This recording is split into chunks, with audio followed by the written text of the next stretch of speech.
C'est bon, vous m'entendez là? Très bien. Bon, je voudrais d'abord remercier les sponsors Faire Genève et Résonance, et merci à tout le monde qui a organisé cette petite conférence. Je voudrais aussi remercier le public d'être venu si nombreux. Je pense que le storytelling, ça devient enfin en Europe un sujet à la mode. Dans les pays anglo-saxons, ça fait un peu plus de temps qu'on parle de storytelling. Et ça devient, je pense que c'est en train de devenir à la mode aujourd'hui en Europe et dans les pays francophones. On m'a dit deux choses ce soir. J'ai deux consignes. Il faut que je reste sur l'estrade et il ne faut pas que je parle trop longtemps. Alors, ceux dans la salle qui me connaissent, ils savent deux choses sur moi. C'est que j'aime bien bouger et que j'aime bien raconter des histoires. Alors, je vais essayer de rester tranquille et de rester dans les consignes et de ne pas parler trop longtemps. Le sujet de ce soir, c'est l'art du storytelling. Comment devenir un leader grâce à la puissance des récits. Je voudrais faire un commentaire au départ. C'est-à-dire, devenir un leader, parfois c'est un mot qui fait peur. Pour moi, devenir leader, c'est nous tous. Ça s'applique à nous tous, c'est accessible à tout le monde. Qu'est-ce que ça veut dire devenir leader? Devenir leader, ça veut dire influencer son monde. Ça veut dire inspirer les gens autour, changer les contextes, influencer les environnements de travail ou autres, et qu'il ne s'agit pas forcément de vouloir devenir président de la République ou président d'une société ou avoir un poste d'autorité. Ce que je veux dire simplement par devenir leader par les récits, c'est apprendre à s'exprimer et à influencer son monde. Alors, je vais parler assez rapidement de qui je suis. Aujourd'hui, j'ai un poste de professeur permanent à Grenoble École de Management, ce qui est une école qui n'est pas très loin d'ici. Je suis auteur et on va parler de mon dernier livre que j'ai coécrit avec un de mes collègues. Et ce soir, il sera beaucoup question de ce livre parce que le livre s'appelle « Les 7 règles du storytelling, comment devenir leader », un sujet très rapproché au sujet de notre conférence ce soir. Je suis ancien PDG, au fait, il y a 25 ans à peu près, à la sortie de mon école de commerce que j'ai faite aux États-Unis. J'ai passé quelques années dans des grosses sociétés et après j'ai été engagé comme PDG d'une petite société qui fait de la distribution de bière et qui a monté une brasserie. Et c'est une société J'ai fait ça pendant 12 ans et à la fin on faisait 50 millions de dollars de chiffre d'affaires avec une centaine d'employés. Alors tout ça pour vous dire que j'ai une certaine expérience en entreprise. Et je vais vous décrire un peu mon parcours, comment je suis venu au storytelling. Pourquoi? Parce que je me balade beaucoup dans le monde à des conférences sur le storytelling et les gens que je rencontre, ce sont des gens qui sont des professionnels du storytelling. C'est des gens qui racontent des histoires. Moi, je ne suis pas du tout démarré comme ça. J'ai commencé comme chef d'entreprise ou en entreprise et j'ai découvert le storytelling un peu par hasard et je vous décrirai ça un peu plus tard. Aujourd'hui, comment je passe mon temps? À part le fait de faire des conférences comme ça et de faire mes cours à Grenoble, je fais beaucoup de conseils en entreprise. Je suis membre de 5 conseils d'entreprise sur 3 continents. Je fais beaucoup de consulting, comme on dit en anglais, et de coaching des leaders et des entrepreneurs. Et la plupart du temps sur le thème de s'exprimer en racontant des histoires. Ça s'applique à beaucoup de choses. Parfois, je le fais pour des sociétés qui veulent mieux raconter l'histoire de leur marque, etc. Bon, un petit aperçu, un petit plan d'ensemble. Je vais commencer par décrire mon point de départ et mon chemin jusqu'au storytelling. Dans un deuxième temps, je vais parler de mes découvertes. Et mes découvertes tournent autour des images fausses qu'on peut avoir de leadership. Qu'est-ce qui constitue le leadership, etc.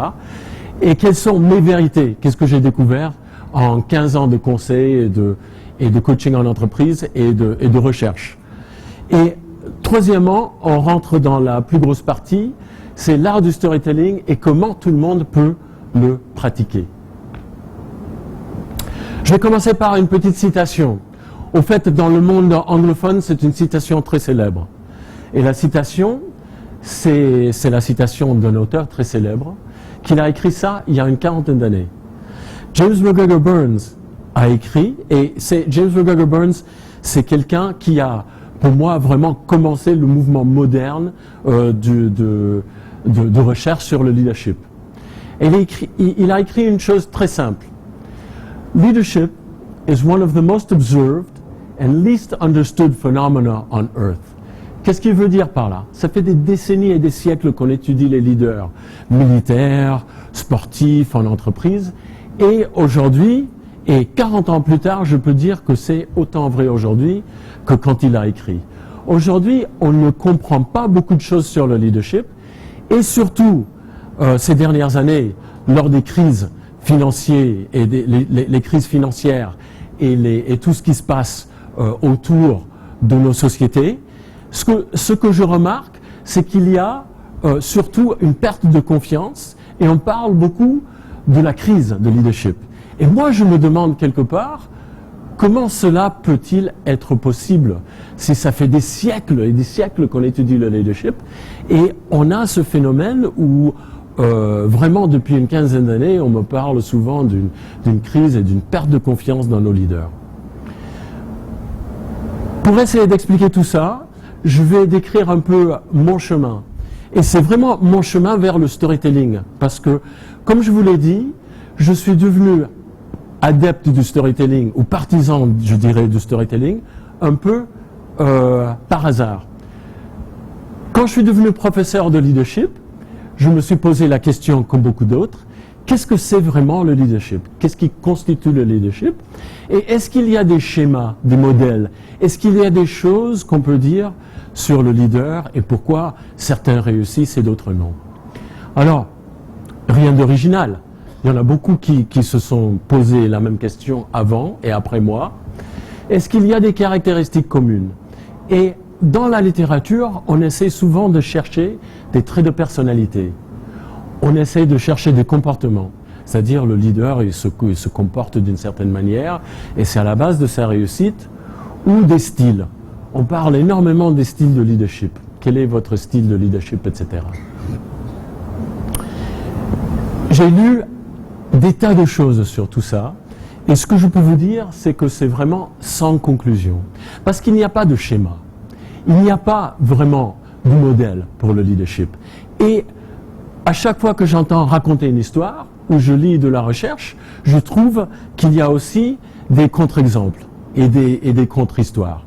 Par exemple, il y a un écrivain très célèbre qui dit que le leadership, la base du leadership, c'est le charisme. Et si la base du leadership, c'est le charisme, c'est la personnalité narcissique qui mène au charisme et qui mène au leadership. Très bien, je vous donne cet exemple, mais je vous dis en même temps, il y a des leaders qui réussissent bien, qui sont extrêmement narcissiques, il y en a d'autres, autant, qui réussissent aussi bien, qui ne sont pas narcissiques du tout, etc. Alors, je n'ai pas trouvé de modèle, je n'ai pas trouvé de schéma, et je pense que c'est une très bonne nouvelle, parce que qu'est-ce que ça veut dire? Ça veut dire que tout le monde peut devenir leader. Et je suis vraiment persuadé de ça. Et ce que j'ai trouvé quand j'ai mené mes enquêtes, c'est beaucoup plus qu'il y a énormément de mythes autour de leadership. Et les mythes autour du leadership, c'est le sujet d'une conférence que je fais, que j'ai déjà fait dans plusieurs pays, et qui dure quelques heures. Alors, je ne voudrais pas m'étaler trop sur ça, mais je vais vous donner 4 exemples de mythes de la société sur le leadership. D'abord, on a tendance à dire qu'il y a quelque chose d'inné chez le leader, qu'on est leader. Et c'est tous les 4 des mythes que je vais vous étaler, ce sont des mythes qui me font beaucoup réfléchir et parfois un peu rire. Parce que si on lit toutes les études modernes de psychologie cognitive ou de comportement, etc., on est de plus en plus persuadé dans la littérature que le leader se fait, que le leadership c'est une décision, que c'est ouvert à tout le monde et que le leader né n'existe pas. Et je pourrais vous citer des tas d'ouvrages, après je suis prêt à vous en citer, mais je voudrais parler des autres mythes. Deuxième mythe, c'est le leader héroïque, que le leader est un héros, que c'est le conquistador, comme on dit en Amérique du Sud, ou que c'est le grand héros qui, en entreprise ou homme politique, etc. Encore une fois, toute la recherche nous dit que le leader, c'est plutôt l'être humain ordinaire qui prend certaines décisions et qui apprend certaines choses. Et on parlera de ces choses tout à l'heure. Il y a un mythe aussi qui dit que le leader a un passé extraordinaire qui le forme au leadership. C'est-à-dire, on prend n'importe quel exemple. On dit Martin Luther King, par exemple, il a vécu des choses tellement difficiles jeune et ça l'a formé pour qu'il devienne leader. Encore une fois, c'est un mythe de leadership parce que moi, je me pose la question suivante. Les millions et les millions de Noirs qui ont vécu la même enfance que Martin Luther King et qui ont même eu des expériences tout petits, pire que lui, pourquoi ils ne sont pas devenus Martin Luther King? C'est-à-dire, moi je pense que le passé extraordinaire, ça ne peut pas être ça, et on peut regarder n'importe qui, que ce soit Churchill ou Sarkozy ou Mandela, il y a des tas de gens qui ont eu le même passé que le grand leader, qui ne sont pas devenus grands leaders. Alors ça ne peut pas être le passé. Il faut chercher ailleurs. Et le charisme, c'est mon mythe préféré. Mon mythe préféré, c'est le mythe du charisme. Pourquoi je dis pas que le leader n'est jamais charismatique. Mais je dis que la société a une façon de voir les choses à l'envers. Qu'est-ce que je veux dire par là? Je veux dire que la société a tendance à dire le charisme est source de leadership. Et au fait, au bout de 15 ans d'expérience, je peux dire que j'ai vu des tas de gens, j'ai lu des tas d'études, et j'ai coaché pas mal de gens en entreprise maintenant, et je pense que c'est l'inverse. C'est-à-dire que le leadership mène au charisme. Et ce n'est pas le charisme qui mène au leadership. Je vous donne un petit exemple. On prend la vie de Gandhi. On regarde Gandhi à la fin de sa vie, de sa carrière, et on dit, c'est un grand charismatique. J'ai lu presque tout ce qui a été écrit sur Gandhi. Il n'y a rien qui indique, pendant son enfance, son adolescence, quand il était jeune, au début de sa carrière, qu'il était charismatique. Il est devenu charismatique à la fin de sa carrière parce qu'il a pris certaines décisions. Il a pris la décision de prendre parti, de trouver sa voie, avec X, je veux dire, sa voie naturelle, et il a pris le choix de s'exprimer d'une certaine manière et de raconter son histoire, et c'est son histoire et sa passion qui l'ont rendu charismatique, et pas dans l'autre sens. Okay?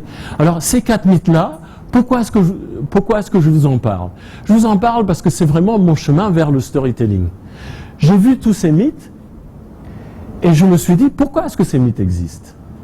Moi, j'ai une réponse un peu humoristique, mais je pense que ces mythes existent parce qu'ils nous arrangent quelque part. Comment est-ce qu'ils nous arrangent? C'est une manière pour l'être individu, comme moi et comme certains d'entre vous, l'individu ordinaire, de ne pas prendre ses responsabilités. C'est-à-dire de dire, si le leader est héroïque, charismatique, il a un passé extraordinaire, etc., c'est pas moi. C'est pas moi, parce que je suis ni héros, ni charismatique, et toute l'histoire. Alors, je me dis, quelque part, ces mythes nous arrangent. Parce qu'on n'a pas... il n'est pas nécessaire de prendre nos responsabilités pour influencer les choses autour de nous, c'est à quelqu'un d'autre de le faire. Et moi, je suis là pour vous dire que l'impact de ces mythes est énorme. Je vois des tas de gens en entreprise, des middle managers, qui renvoient la balle à quelqu'un d'autre. C'est pas à moi de changer les choses. Et au fait, ça nous empêche, ces mythes nous empêchent de nous développer en tant que leader, en tant que personne d'influence. Et c'est pour ça que je trouve que ces mythes sont très nuisibles. Le leadership, l'influence, c'est un phénomène qui s'apprend et qui est ouvert à tout le monde. Alors, je continue un peu mon chemin vers le storytelling. Alors, je me suis posé la question, même question que la question de départ, qu'est-ce que c'est vraiment qu'un leader? Si ce n'est pas un héros, si ce n'est pas quelqu'un avec un passé extraordinaire ou un charismatique, c'est quoi alors vraiment? Et quelles sont ses caractéristiques? Cette question m'a amené vers certaines vérités qui sont mes vérités à moi. C'est-à-dire, qu'est-ce que j'ai rencontré en entreprise et dans ma recherche et dans les salles de cours, etc. Le leader, c'est toujours, et j'aime pas utiliser le mot toujours, alors je vais dire presque toujours, mais dans mon expérience, c'est surtout quelqu'un qui a une connaissance profonde de lui-même. Et c'est quelqu'un qui prend la décision de s'exprimer. Alors quand je dis que le leadership est une décision, c'est, je suis persuadé et j'aimerais vous montrer ce soir que c'est ouvert à tout le monde. C'est quelqu'un, quand il s'exprime de manière authentique et il montre son être, il montre son caractère et son authenticité. Et c'est quelqu'un, et là j'arrive aux histoires, c'est quelqu'un qui révèle son caractère, son authenticité, sa passion à travers ses histoires d'identité. Qu'est-ce que je veux dire comme histoire d'identité? L'histoire d'identité pour moi, ce sont de certaines sortes d'histoires qui parlent de qui je suis, pourquoi je fais ce que je fais, quelle est ma passion, pourquoi je suis là, et par extension à mon entreprise ou mon organisation, qui on est, pourquoi on est là, quelle est notre passion, etc., etc. Et je suis ravi de voir que le storytelling est très à la mode aujourd'hui. Et le film qu'on a vu juste avant est un exemple, au moins, d'une entreprise qui raconte ses histoires d'identité. Entre parenthèses, le faire m'a demandé est-ce que c'est bien? Moi, je dis que c'est très bien. Raconter ses histoires d'identité, c'est formidable. Ils me disent est-ce qu'on peut faire mieux? La réponse, pour moi, il faut comprendre que c'est mon métier. La réponse est toujours oui. Moi, je regarde Barack Obama et je dis qu'il peut mieux faire. Moi, je vois, je sais pas, je me regarde sur vidéo et je me dis je peux mieux faire. Tout le monde peut mieux faire pour raconter ses histoires d'identité. Et c'est un peu pour ça qu'on est là ce soir. Bon, évidemment, en tant que professeur de leadership, je me demande, peut-on enseigner et apprendre tout ça? C'est-à-dire, est-ce qu'on peut coacher le caractère et l'authenticité? Pour certains, ça paraît difficile. Ou est-ce qu'on peut apprendre à mieux se connaître soi-même? Moi, je vais vous montrer comment, ce soir, comment je fais moi pour coacher quelqu'un dans ce processus. Et on va essayer de répondre ou de voir cette question. Ce que je fais surtout dans mon coaching, c'est j'apprends aux gens à se connaître et à être eux-mêmes. Vraiment à être authentiques et à raconter leurs histoires d'identité. Bon. Je fais une parenthèse avant de parler du livre. Tout ça commence par un exercice que j'appelle le Life Journey Exercise.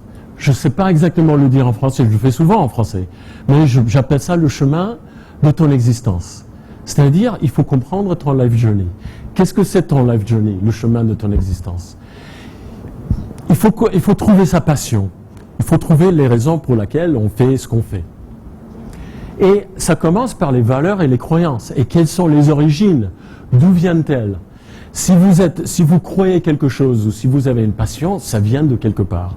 Et ça vient toujours, ou ça vient souvent, des points tournants, les moments clés de votre vie, où vous avez appris à réfléchir et à comprendre qui vous êtes et ce qui est important pour vous. Alors, je demande aux gens de faire, et c'est un exercice que je décris dans le livre, qui est en vente là-bas, mais après. C'est un exercice qu'on décrit dans le livre, mais c'est surtout, je demande aux gens de faire la courbe de leur vie et de voir les personnes, les événements, les décisions et les environnements qui ont eu une influence sur eux et qui ont fait d'eux les personnes qu'elles sont devenues aujourd'hui. Ça paraît très simple, mais je pense que je travaille avec des gens pendant des mois et des mois. C'est un exercice plaisant, ce n'est pas difficile, mais ça prend du temps de se connaître vraiment. Alors, c'est un exercice, et les gens qui le font vraiment bien, et les leaders qui le font, une chose qui m'impressionne, c'est qu'ils sont en réflexion de manière quasi permanente. Et ils arrivent à beaucoup réfléchir sur qui ils sont, comment ils changent, etc. Bon. Le livre s'appelle « Les 7 règles du storytelling. Inspirez vos équipes par un leadership authentique ». Et ce que je vais faire maintenant, c'est vous décrire les 7 règles, pourquoi les règles existent et comment on peut avoir un aperçu de comment on peut les pratiquer. Pratiquer le storytelling. Règle numéro 1, ça ne va pas vous étonner. C'est notre première règle, c'est engagez-vous dans votre voyage intérieur. C'est ce que je viens de décrire. C'est-à-dire comprendre vraiment qui vous êtes, comprendre le chemin de votre existence, pourquoi vous êtes là, qu'est-ce qui vous inspire, etc. Et je mets un petit dessin, c'est l'oracle de Delphi. Pourquoi est-ce que je vous mets ça? Je vous mets ça parce que je pense que c'est pas nouveau ce qu'on raconte. Les Grecs avaient tout compris. L'oracle de Delphi, c'était la source de toute la sagesse. Et qu'est-ce qui avait écrit au-dessus de l'oracle? C'est 2 mots. Enfin, 2 mots en grec ou en anglais. En français, ça se traduit par « connais-toi toi-même ». Pour les Grecs, c'était la raison d'être de tout le monde. C'est d'examiner le chemin de l'existence et de devenir la personne qu'on est censé devenir. Alors, nous, on raconte la même chose dans notre livre, mais ce n'est pas quelque chose de nouveau. Alors, je vais vous montrer quelques personnes qui, pour moi, ont fait le voyage intérieur et qui l'ont bien fait. Certains que vous connaissez sûrement, c'est Jack Welch de General Electric. J'ai pas mal travaillé avec General Electric à l'époque de Jack Welch, et à chaque fois que j'entendais Jack Welch parler, je me disais, mais c'est quelqu'un qui se comprend à fond et qui raconte ses histoires d'identité. Gandhi aussi, et la mère Teresa. Et puis, il y a 2 personnes que vous connaissez sûrement pas. Ces 2 personnes que j'ai coachées. Ici, à votre droite, vous avez Nick Hayes, d'une société qui s'appelle Email Vision. C'est un entrepreneur que j'ai coaché pendant quelques années. Et c'est quelqu'un qui paraît tout ordinaire. C'est un entrepreneur.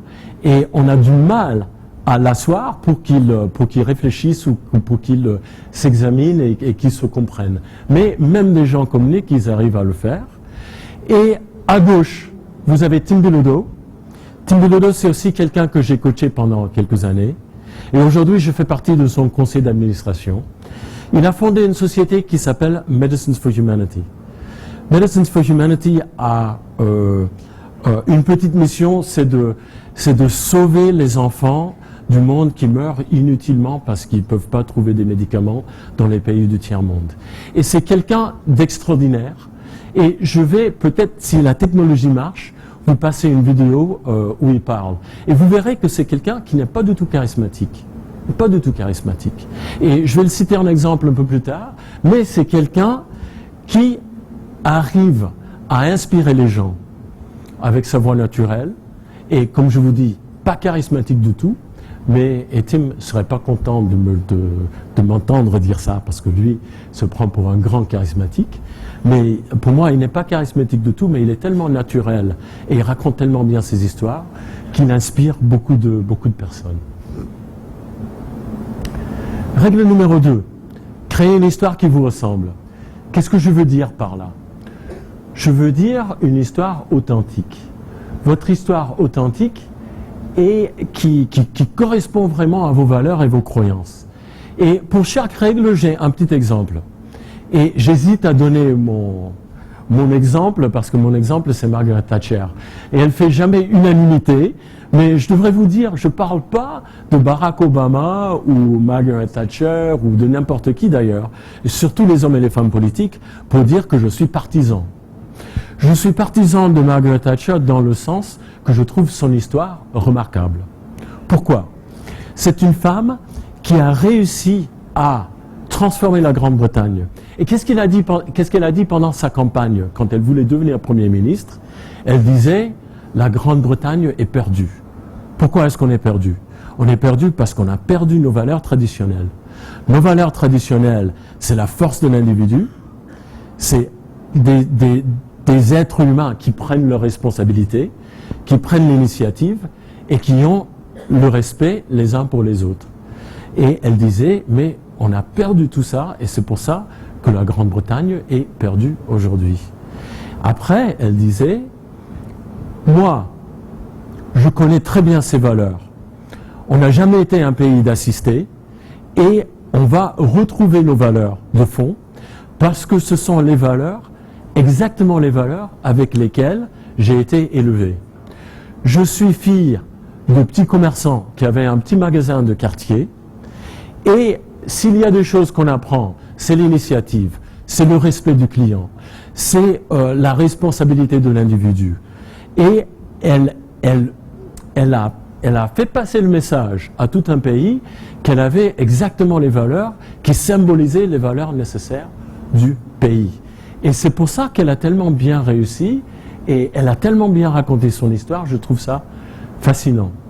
Bon, troisième règle, impliquez ceux avec qui vous travaillez. Très important, parce qu'il y a beaucoup de personnes, et je pense à quelques-unes de ces personnes, qui sont très forts pour raconter des histoires, mais à la fin on dit mais c'est une belle histoire, mais sur lui.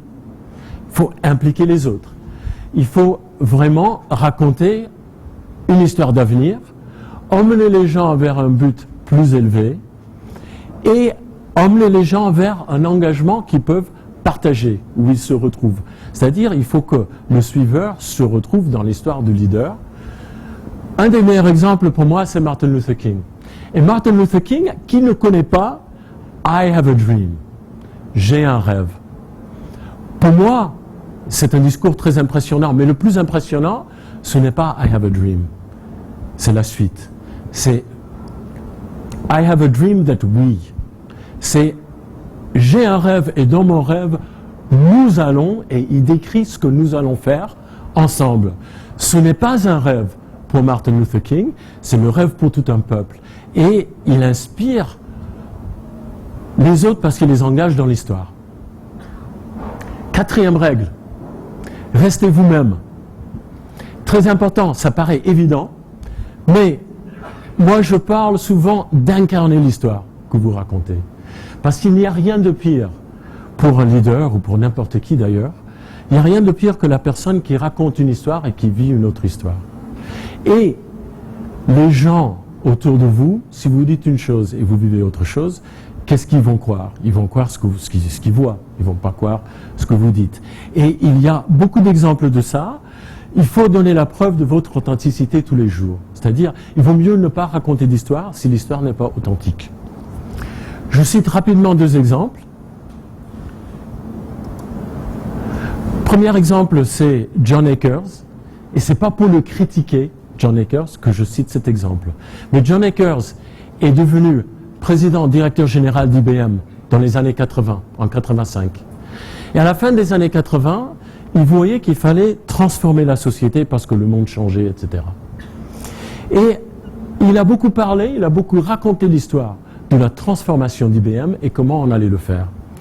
Et il disait qu'il fallait que les gens s'impliquent plus, qu'ils travaillent dans l'urgence, etc. Alors, pendant cette même période où John Akers parlait de la crise, qu'est-ce qu'il faisait? Il prenait le même train le matin, il travaillait dans son bureau pareil, avec ses comités pareils, il prenait le même train le soir. Je ne le critique pas pour ça. Mais moi, ce que je critique quelque part, c'est que si on parle de transformer quelque chose, et si on parle de crise et de transformation, il faut d'abord vivre cette transformation. Son histoire, pour moi, n'était pas authentique. Okay. Deuxième exemple, c'est quelqu'un que vous connaissez peut-être. Si vous ne connaissez pas, c'est le consul de Suisse à Boston. Pascal Marmier, c'est quelqu'un avec qui j'ai pas mal travaillé à Boston. Et c'est le consul, je voulais que ce soit marqué Swiss Next, je ne vois pas ça. Ah non, c'est trop léger. Mais c'est le consul de Suisse à Boston. Pourquoi est-ce que je le cite? Je le cite parce que pour moi, c'est quelqu'un de remarquable. Et c'est quelqu'un qui n'est pas devenu PDG d'IBM ou président de la République, mais c'est quelqu'un qui a monté son affaire sur Boston. Et l'histoire qu'il raconte, c'est qu'il voudrait que le consulat de Suisse devienne un endroit de rencontre pour entrepreneurs. Et lui, il vit tous les jours. Je suis impressionné à chaque fois que je le vois. Je passe au consulat de Suisse 4 ou 5 fois par an. Je fais des interventions pour lui, avec Venture Lab ou avec son personnel. Et à chaque fois que je le vois, je suis tellement impressionné par le fait qu'il vit son histoire. C'est quelqu'un qui a un réseau formidable, qui est toujours en train de dire, il est constamment en train de mettre les gens ensemble, et surtout des innovateurs suisses. Et il invite des entrepreneurs suisses à Boston pour leur présenter le réseau de Venture Capital à Boston, etc. Alors, il parle de l'entrepreneuriat et de l'innovation, et il le vit tous les jours. Règle 5, c'est projetez-vous.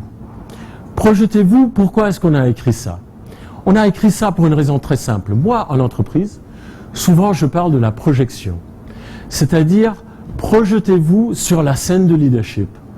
Projetez-vous dans une histoire plus grande, plus importante. Qu'est-ce que j'entends par là? Il ne s'agit surtout pas de jouer un rôle. C'est-à-dire, le rôle qu'il faut jouer, c'est soi-même. Il faut être soi-même.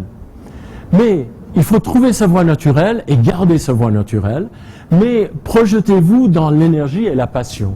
C'est-à-dire, dans votre voie naturelle, exprimez votre passion et racontez votre histoire. Racontez et vivre une histoire plus grande et même héroïque.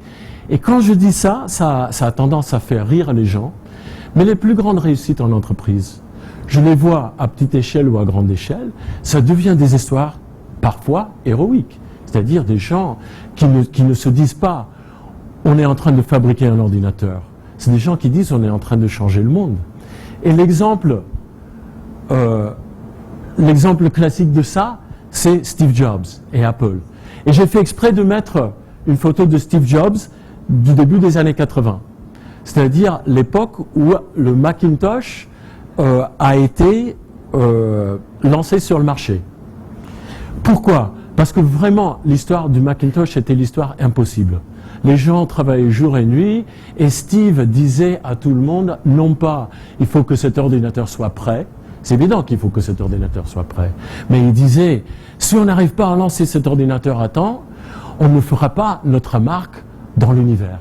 Et les gens, ce qui est intéressant, c'est les gens qui faisaient partie de cette équipe, quand il m'arrive de les rencontrer aujourd'hui, on les voit, on les entend, et ils disent « je dormais pas, ma vie personnelle était en ruine, mais c'était le meilleur moment de ma vie, parce que j'avais l'impression de faire quelque chose d'important. » Et Steve Jobs, c'est le maître pour moi de ce qu'on appelle le voyage du héros. C'était des gens qui se disaient pas on lance un ordinateur, ils disaient on change l'univers. Et ils y croyaient, et ils y croient toujours. Règle numéro 6, c'est personnaliser vos histoires. Moi, je vais vous reciter l'exemple de Tim Bilodeau, qui est le fondateur, directeur général de Medicines for Humanity. Pourquoi est-ce que je cite cet exemple? C'est pas pour vous inciter à faire des donations à Medicines for Humanity, c'est pas du tout ça. Mais c'est quelqu'un, quand j'ai commencé à travailler avec lui, et c'est pas pour dire que j'ai du mérite non plus, mais pour dire que le storytelling a du mérite. Quand j'ai commencé à travailler avec lui, il avait ses présentations PowerPoint, il avait toutes les chiffres possibles et imaginables sur les enfants qui mourraient inutilement dans les pays du tiers-monde, pays par pays, etc. Et il y en a des millions. Ce n'est pas le problème. Le problème, c'est que les statistiques et les chiffres, on en entend tous les jours et ça passe par-dessus la tête. Okay? Et c'est pas que Tim n'avait pas de mérite, mais si je l'ai convaincu d'une chose, c'est qu'il faut jeter toutes tes notes, il faut jeter tous tes slides. Et tu as une histoire qui est tellement formidable, il faut que tu apprennes à raconter tes histoires.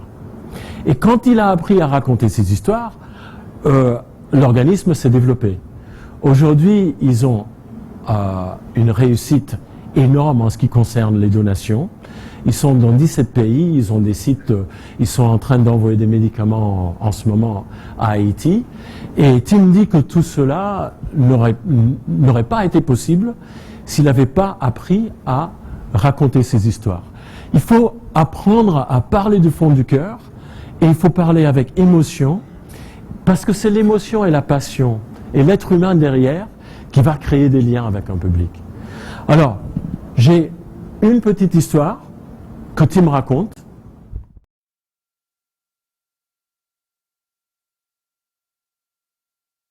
I have seen the look in parents' eyes, too many parents' eyes, when their child has died and they haven't been able to do anything about it. In fact, when they felt helpless.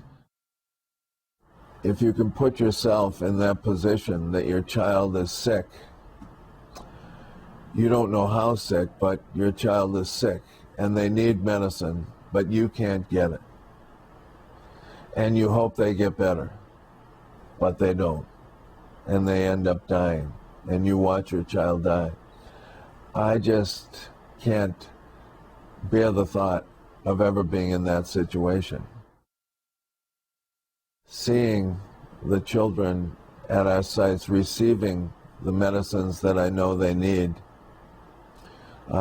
is a very special feeling, because I know that most of them wouldn't have gotten that medicine, they wouldn't have been treated if it wasn't for Medicines for Humanity and the work that we're doing.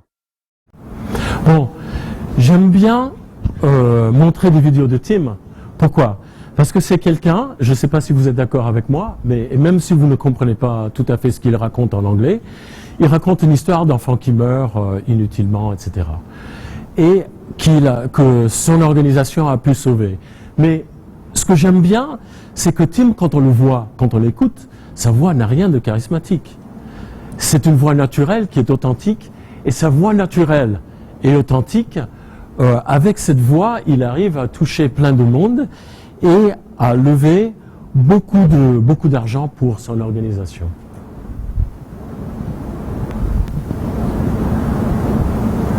Voilà. Merci. Ce qui nous amène à la dernière règle. La dernière règle, c'est simplifier. Simplifier pourquoi? Parce que quand les gens commencent à raconter leurs histoires, parfois ils oublient l'essentiel, ils mettent trop de détails et le public se perd.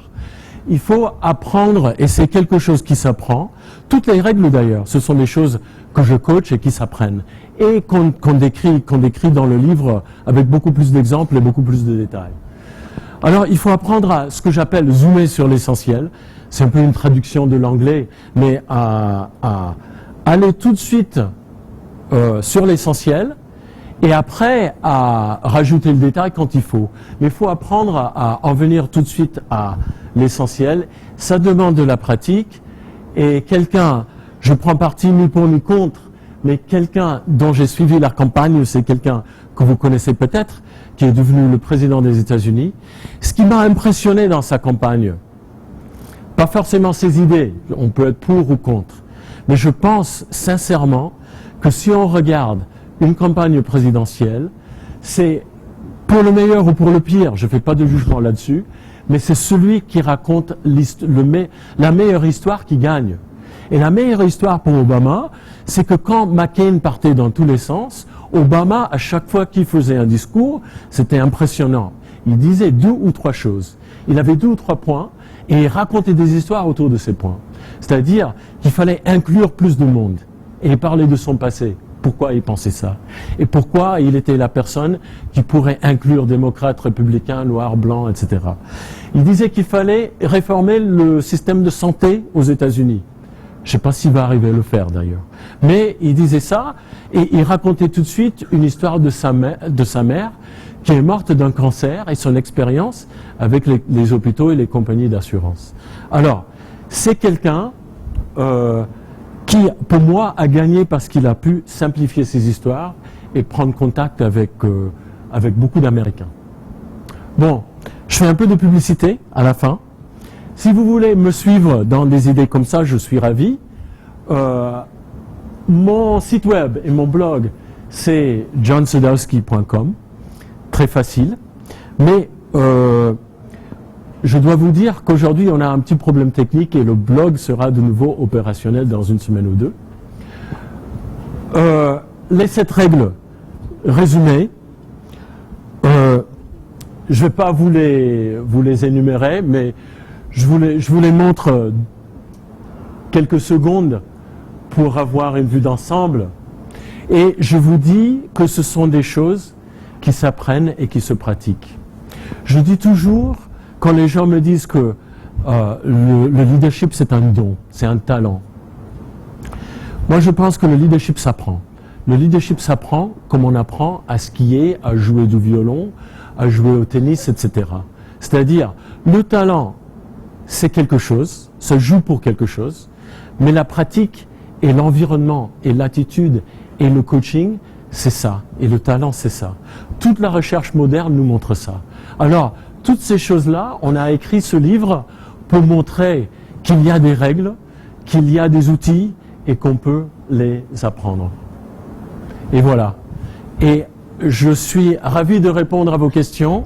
Je suis ravi de dédicacer le livre s'il y a des gens qui s'intéressent à ça, qui voudraient l'acheter. Voilà. Tiens.